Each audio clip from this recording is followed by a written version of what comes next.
They revealed this ban list live. If you want to see the live ban list reaction where I do this actually live and just like scream and yell, head to LVK Clips. I think Wolt's going to upload that section to LVK Clips.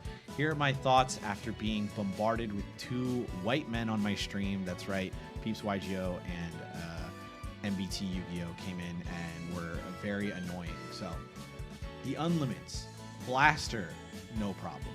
Pankratops, great. I forgot, honestly. Lunalight Tiger, fine. Card is fine. Obviously, these cards have been power crept to high heaven. Redox, completely fine. Airlifter, this was a huge reveal. I was very happy because I love Rescue Ace. I think it's super fun.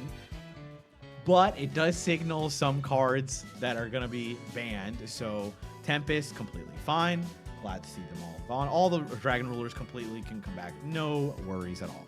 Thunder Dragon Colossus, whatever, you know, like I love Colossus because it was a deck I used to play a lot in TOS format. I loved Thunder Dragon. That being said, I know Colossus stinks, but you know, it's always the second or third Colossus that gets you. If they've summoned Colossus, usually off a Ritual Beast end board. No one's really playing Thunder Dragon Pure or anything like that. It's, you know, it's not good. But glad to see, you know, whatever. It's fine. Hard to say much about it, right? Ib back, completely fine. No one's doing kind of these World Chalice combos anymore. Completely fine to have it back. Opening the Spirit Gates. This one is obviously another signal that they might hit a Yubel card because they are okay with Yubel being at lower power, and opening back to 3 means that something might happen to Yubel. In which case, this is a completely fine unlimit. Opening is so good in Yubel only and nowhere else. So, you know, let's go to the semi-limits. We have Cyber Jar, Danger Jackalope, Danger Tsushinoko, Ava, and Monkey Board. Again, very similar to the limits, to the unlimits, except honestly, all of these are completely fine. They are completely fine. Dangers can all come back. The Cyber Jar, sure. Ava and Monkey Board, no problems, especially the changes with the Pendulum and Ava with, you know, Drytron. We're kind of past that. Completely fine. Tsushinoko, Jackalopes, and the Cyber Jar, you know, for my old heads, you know, nice to see these guys. Limits. Chundra limit. Good. Billions no longer can battle. Billions can no longer battle. We have Chundra in limited and Kaiman in limited. Phantom Yubel limited and Zodiac Barrage removed from the ban list and into limit. Thank God. If any of you play Master Duel, watch my Master Duel content, and play in the TCG, you know how frustrating Tenpai can be. And Joseph talked about this, how it's frustrating that Tenpai exists on an axis of it's incredibly powerful, cheap deck you can play that is simple. The problem is the deck is so obnoxiously good that, and beyond good, that it refuses to play the game of Yu-Gi-Oh! In the way we kind of understand it now. And it's upsetting in a way to play against it. When you play the deck, it can feel very fun and exciting because the deck plays so fucking well. It plays so freaking well.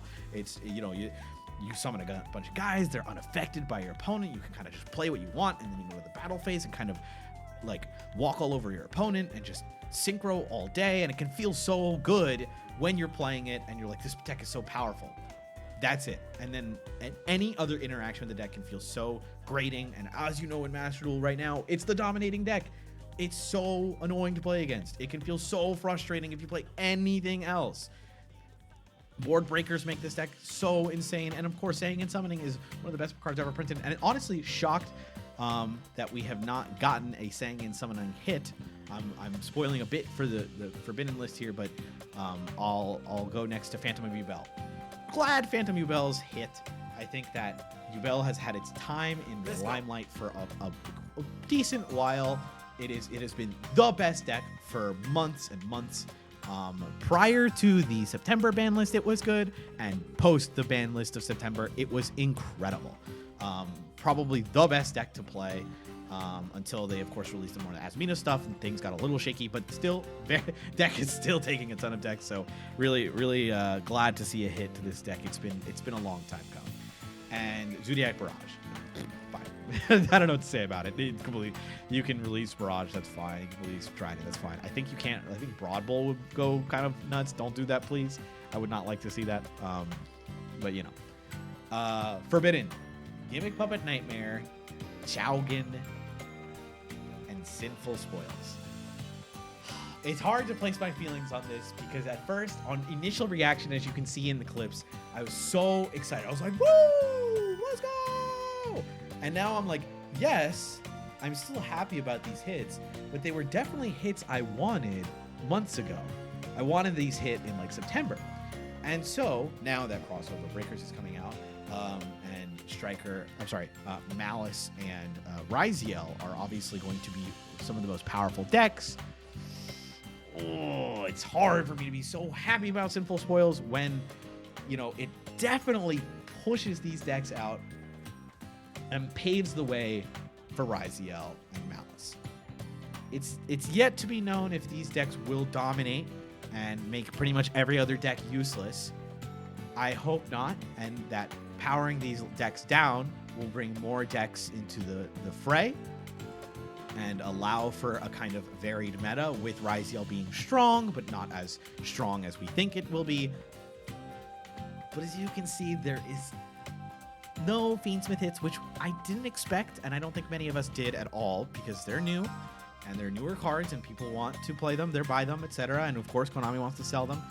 But as we saw this weekend for Fiendsmith Ryziel, it is a scary sight to behold. It is one of the main fears I had in the back of my head when I was reacting initially, that I was like, oh, you know, these hits are cool, but you know, just looking at this weekend, it's hard to say that there's a ton of hugely impactful meta shifts that will affect specifically Ryziel and Malice, which have clearly shown how good these decks are, especially with Fiendsmith covering a lot of the kind of flaws that Ryziel might have, you know, a la D-Barrier, a la, you know, Metal Tronus and stuff like that.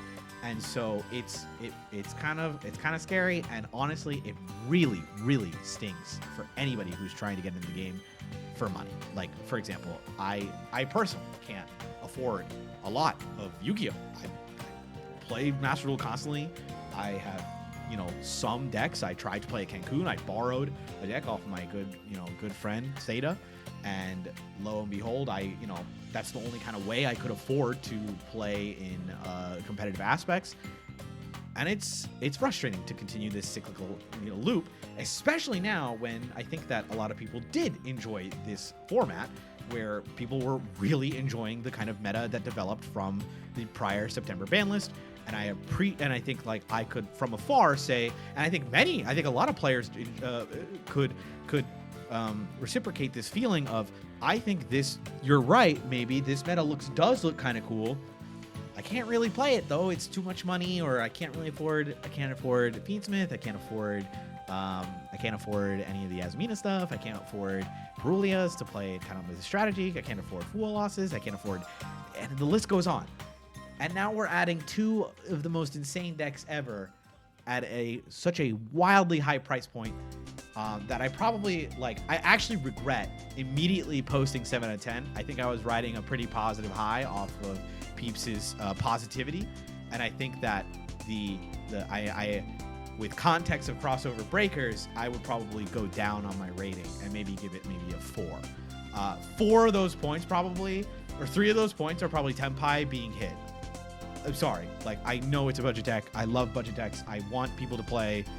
I hate that deck. It's hard to enjoy Tenpai unless you're playing, which, you know, I've played it. It's fun, whatever. And then Yubel being hit. Great, glad to hit those. And of course, I haven't talked much about Gimmick Puppet Nightmare and Jowgen and the Spiritualist. Gimmick Puppet Nightmare, again, another hit I wanted back in September. Annoyed they're doing it now, but hey, I won't give horse in the mouth.